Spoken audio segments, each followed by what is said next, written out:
Mano Majra is a tiny place. It has only 3 brick buildings, one of which is the home of the money-lender Lala Ram Lal. The other 2 are the Sikh temple and the mosque. The 3 brick buildings enclose a triangular common with a large peepal tree in the middle. The rest of the village is a cluster of flat-roofed mud huts and low-walled courtyards which front on narrow lanes that radiate from the center. There is one object that all Mano Majrans, even Lala Ram Lal, venerate. This is a 3-foot slab of sandstone that stands upright under a kikar tree beside the pond. It is the local deity, the Deo, to which all the villagers, Hindu, Sikh, Muslim or pseudo-Christian, repair secretly whenever they are in a special need of blessing. Although Mano Majra is said to be on the banks of the Sutlej River, it is actually half a mile away from it. In India, villages cannot afford to be too close to the banks of rivers. Rivers change their moods with the seasons and alter their courses without warning. The Sutlej is the largest river in the Punjab. After the monsoon, its waters rise and spread across its vast sandy bed, lapping high up the mud embankments on either side. It becomes an expanse of muddy turbulence more than a mile in breadth. When the flood subsides, the river breaks up into 1,000 shallow streams that wind sluggishly between little marshy islands. About a mile north of Mano Majra, the Sutlej is spanned by a railroad bridge. It is a magnificent bridge. Its 18 enormous spans sweep like waves from one pier to another, and at each end of it there is a stone embankment to buttress the railway line. On the eastern end, the embankment extends all the way to the village railroad station. Mano Majra has always been known for its railway station. Since the bridge has only one track, the station has several sidings where less important trains can wait to make way for the more important. A small colony of shopkeepers and hawkers has grown up around the station to supply travelers with food, betel leaves, cigarettes, tea, biscuits and sweetmeats. This gives the station an appearance of constant activity and its staff a somewhat exaggerated sense of importance. Actually, the station master himself sells tickets through the pigeonhole in his office, collects them at the exit beside the door, and sends and receives messages over the telegraph ticker on the table. When there are people to notice him, he comes out on the platform and waves a green flag for trains which do not stop. His only assistant manipulates the levers in the glass cabin on the platform which control the signals on either side, and helps shunting engines by changing hand points on the tracks to get them onto the sidings. In the evenings, he lights the long line of lamps on the platform. He takes heavy aluminium lamps to the signals and sticks them in the clamps behind the red and green glass.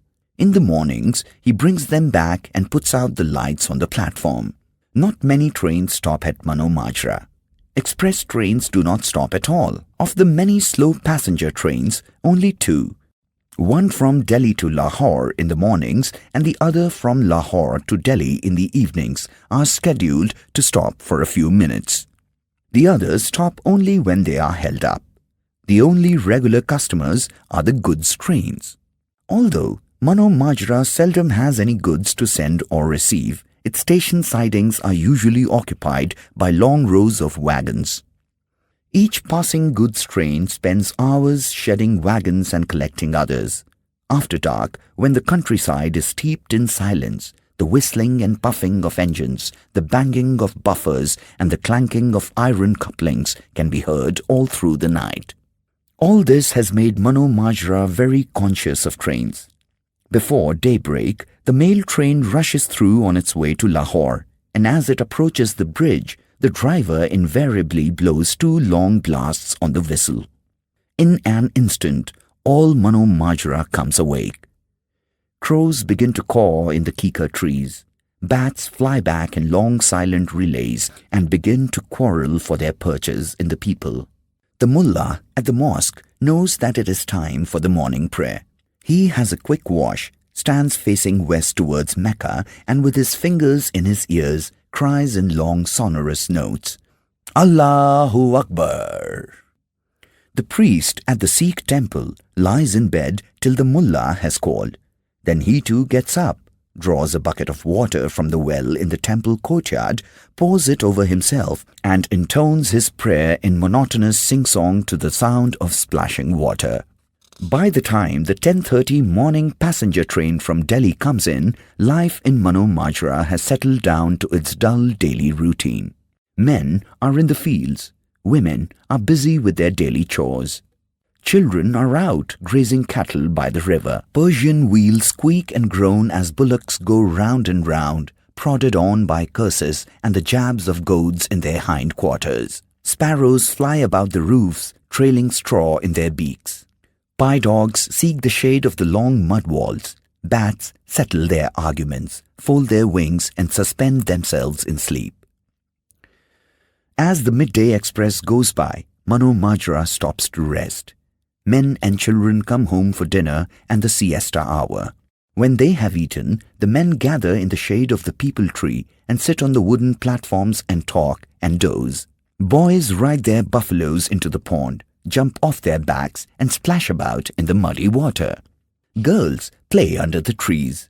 Women rub clarified butter into each other's hair, pick lice from their children's heads, and discuss births, marriages, and deaths. When the evening passenger from Lahore comes in, everyone gets to work again.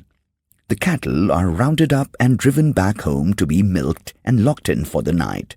The women cook the evening meal. Then the families foregather on their rooftops, where most of them sleep during the summer. Sitting on their charpais, they eat their supper of vegetables and chapatis and sip hot creamy milk out of large copper tumblers and idle away the time until the signal for sleep. When the goods train steams in, they say to each other, "There is the goods train." It is like saying good night. The mullah again calls the faithful to prayer by shouting at the top of his voice, "God is great." The faithful nod their amens from their rooftops. The Sikh priest murmurs the evening prayer to a semicircle of drowsy old men and women. Crows caw softly from the kikar trees. Little bats go flitting about in the dusk, and large ones soar with slow, graceful sweeps. The goods train takes a long time at the station, with the engine running up and down the sidings exchanging wagons. By the time it leaves, the children are asleep. The older people wait for its rumble over the bridge to lull them to slumber. Then life in Mano Majra is stilled, save for the dogs barking at the trains that pass in the night. It had always been so until the summer of 1947.